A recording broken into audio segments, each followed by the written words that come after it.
Ikatlong question. Anong mga problema ang dumating sa inyong dalawa nang magkaanak kayo? Pera. Maghanap ng pera. Tapos, Pambili ng gatas. Tsaka gamot. tapos, ano? Ayun lang. Ano ba? Pag problema, pag-aalaga, Oh. umiiyakin. Hindi, nung mga magkaanak kayo, ano yung pinoproblema niyo dalawa, yung Pera.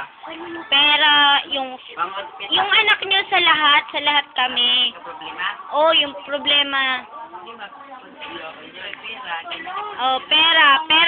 Saan? Sa Alaga. pag-aalaga. Hindi, ano yung pera? Ano yung pera na parang nahirapan kayo yung kunyari, 'di ba?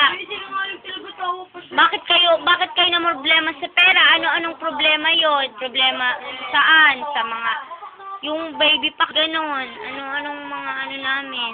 Kunyari yung kay Junior, yung ano ba? Baby, magkasakit. Nagkasakit. Oh. Siyempre. Ito siya kaberteo. Oh. Ano yung mara? Gastos sa pag-hospital. Oh. Gastos. Hmm.